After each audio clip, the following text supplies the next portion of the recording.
Hai guys, balik lagi di channel Randy Zen.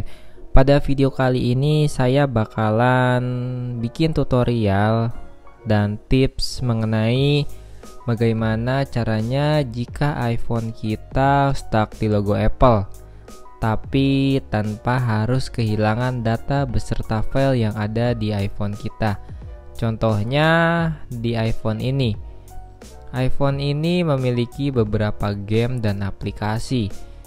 Ya, kita bisa lihat ya di sini tuh lumayan banyak lah aplikasi beserta gamenya. Tapi nanti saya bakalan mendemonstrasikan, saya akan contohin gimana caranya ketika iPhone ini dalam keadaan stuck di logo. Nah, seperti ini.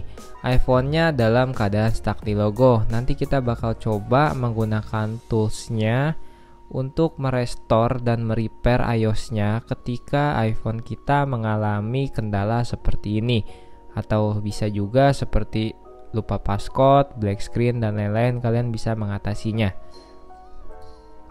Sebelumnya kalian masuk dulu ke recovery mode. Nah, kalau udah kayak gini kalian tinggal download toolsnya. Toolsnya udah saya sediakan di deskripsi. Kalian tinggal download dari kolom deskripsi saja. Aplikasinya ini bernama Unique Tool Umended. Nah, di aplikasi ini fiturnya banyak banget karena ini adalah aplikasi yang merupakan fix system issues dan repair device kamu.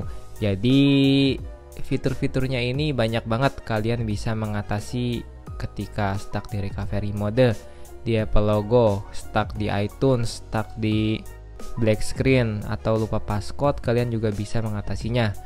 Untuk masalah seperti ini, agar data-data kalian gak hilang, kalian bisa pilih standar repair.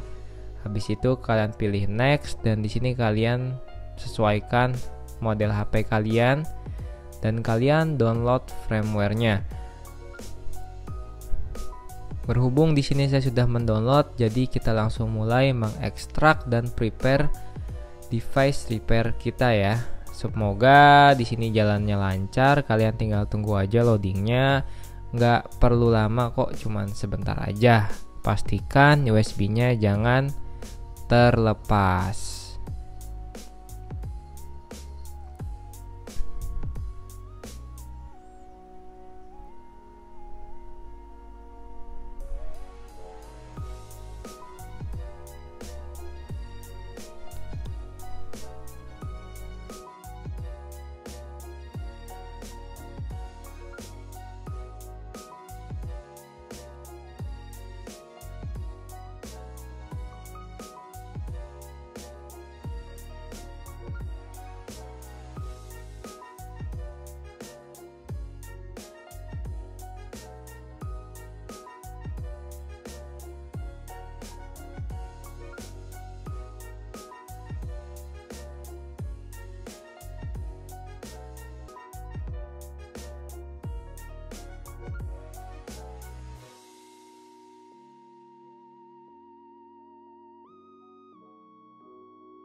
Nah, oke, ketika sudah selesai, handphone kalian bakalan kembali ke hello menu lagi. Jadi seperti iPhone baru lagi yang udah fresh iOS-nya dan gak ada error lagi. Di sini kalian bisa lihat setelah selesai, file, data, aplikasi beserta game yang ada di iPhone ini tidak hilang, tidak ikut kehapus. Jadi aman-aman aja dan iOS-nya juga sudah iOS terbaru yaitu 14.6. Buat kalian yang pengen coba, langsung aja ikuti tutorialnya. Kalau ada pertanyaan, jangan lupa tanyakan di Telegram dan di subscribe channel ini, serta di like videonya ya. Sampai ketemu di video berikutnya. See you until next time.